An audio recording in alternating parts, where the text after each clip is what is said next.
Hello friends, welcome to our YouTube channel Artech civil academy. मेरा नाम राज शर्मा। दोस्तों, आज हम लोग बात करने वाले हैं आरपीएससी लाइब्रेरियन का एग्ज़ाम लगा है सेकेंड ग्रेड का।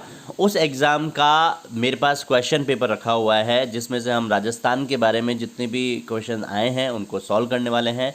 उन सब की लाइब्रेरियन सेकेंड ग्रेड एग्ज़ाम की मैं आपको आंसर शीट देने वाला हूँ। आपको सारे के सारे आंसर्स बताने वाले हैं और आप यकीन मानिए कि सारे के सारे आपको आंसर जो मिलेंगे वो सटीक आंसर मिलेंगे, सिर्फ और सिर्फ आरटेक सिविल एकेडमी पर। तो दोस्तों, चैनल को सब्सक्राइब करें और वीडियो को एंड तक ज़रूर देखें।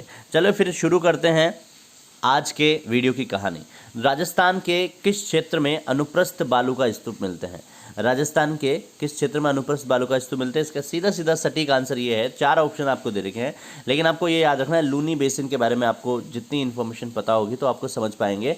लूनी बेसिन के पश्चिमी भाग जो है वहाँ पर आपको अनुप्रस्थ बालू का स्तूप मिला करते हैं। नेक्स्ट हम सवाल की ओर बढ़ते हैं। सवाल है सुमेलित कीजिए, मतलब मिलान करना है। अब मिलान करने में देखिए सीधी सीधी एक आपको समझना है, 4 चीज़ें आपको दे रखी। राजस्थान साहित्य अकादमी, राजस्थान उर्दू अकादमी, राजस्थान हिंदी ग्रंथ अकादमी, अरबी फारसी शोध संस्थान। तो यहाँ पर एक बात समझ में आनी चाहिए, आपको किसी भी एक का याद रहना चाहिए। अगर आपको याद है तो आप एग्जैक्टली सारों का मिलान कर सकते हैं, ठीक है। तो आपको, अब मुझे कितना याद है, मुझे केवल इतना याद है, राजस्थान साहित्य जो अकादमी है उसकी स्थापना जो हुई थी वो 1958 में हुई थी। इतना मुझे याद है। ये देखिए, तो हम लोग क्या करेंगे, इसको यहाँ से राजस्थान साहित्य अकादमी की स्थापना कब हुई थी? 1958 को। तो आपको केवल मिलान करना है बाकी चीज़ों का। देखो, ऐसे क्वेश्चन कुछ ही होते हैं जिनमें आपको डाउट रहता है ना। केवल एक चीज़ के बारे में अगर आपको इन्फॉर्मेशन है ना, तो आप सारे को सोल्व कर सकते हैं। अब देखिए, आपको ये पता करना है कि यहाँ पर ये 4 ऑप्शन दे रखे हैं, देखिए आंसर्स में। यहाँ पर राजस्थान साहित्य अकादमी, मेरे को केवल इसका पता है, राजस्थान साहित्य अकादमी की स्थापना हुई थी 1958 में। तो यहाँ से आपको पता करना है कि इसमें जो थर्ड आंसर है ए का, वो कौन सा वाला है। तो आपको पता चलेगा बी जो आंसर है वो थर्ड का है, यानी राजस्थान साहित्य अकादमी किसकी स्थापना हुई? 1958 में। अब आपको एक याद था और आपने सारा का सॉल्यूशन कर लिया, ठीक है। राजस्थान उर्दू अकादमी की स्थापना हुई थी 1979 में। राजस्थान हिंदी ग्रंथ अकादमी की स्थापना हुई 1969 में।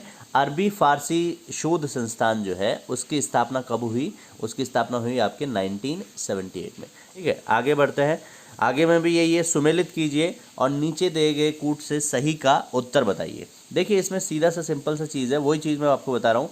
ऐसे क्वेश्चनों में आपको एक चीज़ के बारे में पता होना चाहिए। सबसे पहले आप पढ़ो कि सारे ऑप्शंस क्या क्या बता रहे हैं। तो आपको दिखा रहेगा महावीर जी कोडामार होली, भिनाय पत्थरमाल होली, सांगोद लठमार होली, बाड़मेर की न्याण होली। केवल और केवल आपको इतना ध्यान रखना है कि कौन सी वाली होली, अगर आपने टॉपिक पढ़ा है उसके बारे में, तो आपको पता चलेगा कि कहाँ सबसे ज़्यादा होली जो है वो कौन से वाली इलाके में या कौन से क्षेत्र में खेली जाती है, कहाँ की होली ज़्यादा प्रसिद्ध है। तो यहाँ पर अपन सीधा सीधा देख लेंगे, एक चीज़ आपको पता लगानी है, वो आप पता लगा सकते हो, ठीक है। अब देखिए, 2 मुझे याद है ना, आपको जितने याद है वो देख लेना। महावीर जी की मेरे को याद है लठमार होली, ठीक है, और भिनाई की मेरे को कोडामार होली याद है। अब अगर 2 मुझे याद है तो बाकी 2 मैं आराम से निकाल सकता हूँ ना। ए का जो आंसर है वो लठमार होली थर्ड है। अब यहाँ पर आपको ए का आंसर केवल और केवल थर्ड किस में मिलेगा? ये डी वाले ऑप्शन में मिलेगा। और आप वापस एक बार और चेक कर सकते हैं जब आपको दूसरा आंसर भी पता है। भिनाई की जो होली है वो कोडामार होली है, इसके बारे में आप पता करेंगे तो आपको दिखेगा बी का जो आंसर है वो फर्स्ट है। मतलब आप अभी तक सही हैं, यानी जो डी ऑप्शन है वो करेक्ट आंसर हो जाएगा। इसके में देख लीजिए, सांगोद जो है, सांगोद की न्याण उत्सव बहुत ज़्यादा प्रसिद्ध है, और बाड़मेर की आपकी पत्थरमार होली प्रसिद्ध है, ठीक है। इस टाइप के क्वेश्चनों को ऐसे सोल्व किया जाता है। नेक्स्ट हम लोग बढ़ते हैं। आपका पूछा है राजस्थान में मरुस्थलीकरण का कौन सा कारण नहीं है, ये पूछा है। देखो, नहीं है ये पूछा है, इसका मतलब है कि आपको बहुत डिटेल में पता होना चाहिए ज्योग्राफी का। इसमें अगर आप ढंग से पढ़ रहे हैं, आपको ज्योग्राफी के बारे में थोड़ा सा नॉलेज अच्छा है, तो आप बता सकते हैं इसका आंसर। अदरवाइज क्या होगा कि थोड़ा सा कन्फ्यूजन रहता ही रहता है। और ये क्वेश्चन ऐसा है कि जिसमें आप कन्फ्यूज हो जाते हैं, बहुत ज़्यादा डाउट में रहते हैं कि कौन से वाले का आंसर ठीक होगा कि नहीं होगा। 4 ऑप्शन दे रखे, वर्षा की कम मात्रा विशेषकर पश्चिमी राजस्थान में। तो ये क्या मरुस्थलीकरण का कारण है या नहीं है? ये तो कारण हो गया ऑब्वियसली, ठीक है ना। फिर है अतिचारण, तो अतिचारण भी इसका कारण हो गया कि मरुस्थलीकरण का कारण होता है। आपको ये पता करना है कि नहीं होता वो कौन सा है। तो नहीं होता में देखो, बालू का स्तूपों का स्थिरीकरण में भी ये हो सकता है, और भूमि उपयोग में पैटर्न में परिवर्तन। तो इन दोनों में मुझे लग रहा है कि डाउट है थोड़ा सा। दोनों मुझे कहीं ना कहीं ऐसा लग रहा है कि दोनों का ऐसा है सीन, मरुस्थलीकरण का कौन सा कारण नहीं है, ये मरुस्थलीकरण का कारण में नहीं आते हैं। फिर भी अपन एक बार ऑफिशियल इसके आंसर की के बारे में एक बार देखेंगे, क्योंकि ये क्वेश्चन थोड़ा सा डाउटफुल वाला है। इसमें दोनों ऑप्शन जो हैं, दूसरा और चौथा ऑप्शन जो है वो थोड़े से डाउट पैदा कर रहे हैं, और इस वजह से ऐसा भी हो सकता है कि एक एग्ज़ाम में क्वेश्चन कैंसिल भी हो जाए। ठीक है, नेक्स्ट बढ़ते हैं अपने अगले और की ओर। लूनी जवाई बेसिन को इस नाम से भी जाना जाता है। लूनी जवाई बेसिन को किस नाम से जाना जाता है? तो सीधा सीधा आंसर है इसका गोडवार प्रदेश। ठीक है ना, इसमें ज़्यादा सोचने वाली बात नहीं है। फिर है राजस्थान में कौन सा जिला फ्लोराइड से सबसे ज़्यादा प्रभावित है, जो पानी में फ्लोराइड के कारण होता है? देखो, आपको एक चीज़ अगर आपने ज्योग्राफी में पढ़ी होगी, आपने डिटेल वाइज में पढ़ा होगा, जब आप क्षेत्रों के बारे में पढ़ते हैं, जब आप जिलों के बारे में पढ़ते हैं, तो आपने दो चीज़ पता करी होगी, वो है कुबड़ पट्टी और बांका पट्टी। अगर आपने पढ़ी है, अगर आपने पढ़ा होगा, नागौर जो क्षेत्र है अपना, वहाँ पर कुबड़ पट्टी और बांका पट्टी की वजह से फ्लोराइड की संभावना ज़्यादा होती है, पानी में फ्लोराइड मिल जाता है, जिससे क्या हो जाता है, फ्लोरोसिस रोग ज़्यादा हो जाता है। और वो जिला कौन सा है? तो सीधा सीधा आंसर इसमें नागौर है आंसर। ठीक है ना। अब अपन आगे बढ़ते हैं। नेक्स्ट है सालार के वन वितरित हैं। देखिए, कई बार क्वेश्चन ऐसा आ जाता है जो हमें बहुत ज़्यादा कंफ्यूज कर देता है कि हम लोग ये सोचने को मजबूर हो जाते हैं कि ये क्वेश्चन कहाँ से आ गया, है ना। तो ये क्वेश्चन वो वाला है जो अपन को हर बार दिमाग में ये घंटी पैदा कर देता है कि ये क्वेश्चन कहाँ से आ गया, इसके बारे में तो पढ़ा ही नहीं, सुना ही नहीं। तो ऐसे कुछ क्वेश्चंस होते हैं जो थोड़ा सा दिमाग में डाउट पैदा करते हैं। तो सालार के वन वितरित है, इसका जो आंसर है वो हो सकता है मे बी ये जो बी आंसर है, टोंक, सवाई माधोपुर और धौलपुर जिलों में ये भी हो सकता है। प्लस आपका ये आंसर एक और हो सकता है, वो है कोटा, बूंदी, झालावाड़ और 12 जिलों में। तो यहाँ पर ये थोड़ा सा डाउटफुल क्वेश्चन है, इसको एक बार छोड़ देते हैं, क्योंकि बहुत सारे लोगों ने जब ये पेपर दिया तो उन्होंने बताया कि ये दो क्वेश्चन ऐसे हैं जिनमें से ज़्यादातर ऐसा हो सकता है कि ये क्वेश्चन डिलीट हो जाए या फिर कुछ भी हो सकता है। ठीक है, तो नेक्स्ट बढ़ते हैं अपन अगले और की ओर। राजस्थान राज्य जैव विविधता बोर्ड की स्थापना कब की गई? तो आपको पता होना चाहिए ये जैव विविधता बोर्ड की स्थापना कब की गई? 2010 में की गई। नेक्स्ट बढ़ते हैं। राजस्थान के सिरोही और पाली जिलों में से कौन से प्रकार की प्रधान मृदा मिलती है? कौन से प्रकार की प्रधान मृदा मिलती है? ये है इंसेप्टिसोल्स। ठीक है, वर्टिसोल्स, एल्फिसोल्स, एंटीसोल्स ये इसमें नहीं है। इंसेप्टिसोल्स जो है वो पाली जिले और सिराही जिलों में आपको प्रधान मृदा मिलती है। नेक्स्ट क्वेश्चन है, भारत वन स्थिति रिपोर्ट 2017 के अनुसार राजस्थान का अधिकतम वन क्षेत्र किस श्रेणी के अंतर्गत आता है? सीधा सीधा आंसर, इसमें ज़्यादा सोचने वाली जरूरत नहीं है, संरक्षित वनों के इसमें आता है। संरक्षित वनों में सबसे ज़्यादा वन जो आते हैं वो उसमें आते हैं। नेक्स्ट हम लोग पढ़ेंगे 2011 की जनगणना के अनुसार सर्वाधिक ग्रामीण लिंगानुपात वाला जिला कौन सा है? तो सर्वाधिक ग्रामीण लिंगानुपात जो हुआ है वो सबसे ज़्यादा हुआ है पाली जिले में। अगर आप जनगणना की पूरा देखेंगे, अगर आपको और भी डाउट है तो हमारा एक वीडियो है जनगणना के बारे में बना रखा है पूरा का पूरा, आप पूरी इन्फॉर्मेशन वहाँ से ले सकते हैं। ठीक है, 112 क्वेश्चन पर बढ़ते हैं। अरावली के निम्नलिखित शिखरों का उनकी ऊंचाई के अनुसार सही अवरोही क्रम। देखो, अवरोही क्रम ये होता है कि सबसे ज़्यादा ऊंची पहाड़ी कौन सी है ना, सबसे ज़्यादा ऊंचाई के हिसाब से सबसे ज़्यादा ऊंची, फिर उससे छोटी ऊंची, फिर थोड़ी हाइट में और कम, इस तरह से अवरोही क्रम होता है। और आरोही क्रम क्या होता है? बढ़ते हुए। मतलब यहाँ से सीधा सीधा आपको ये पता होना चाहिए कि कौन सा पहाड़ सबसे ज़्यादा ऊंचाई में है। तो सिरोही में है, और सिरोही में कौन सा सबसे ज़्यादा है?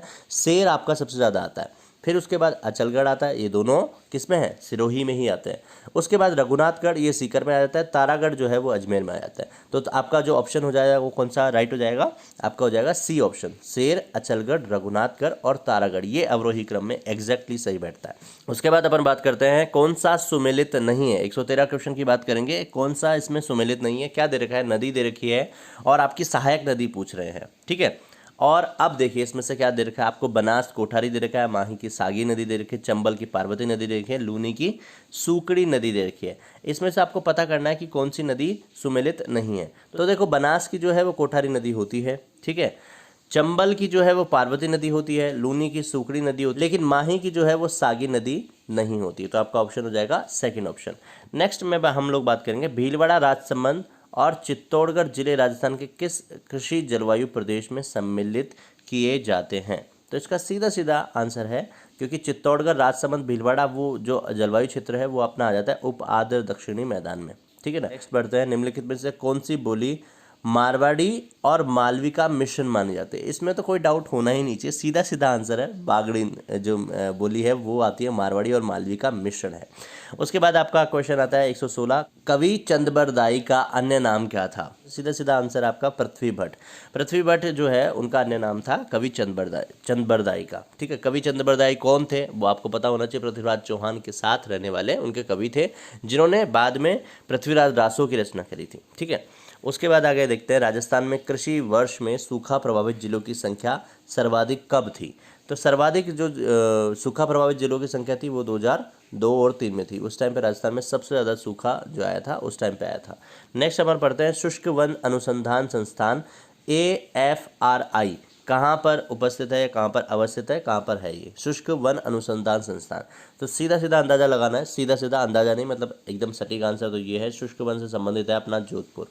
तो यहाँ पर जो संस्थान है वो किससे संबंधित है? जोधपुर से संबंधित है। नेक्स्ट हम लोग पढ़ेंगे, बांकरी झील निम्न में से किस जिले में है? बांकरी जो झील है वो किस जिले में स्थित है? वो है आपके पाली में।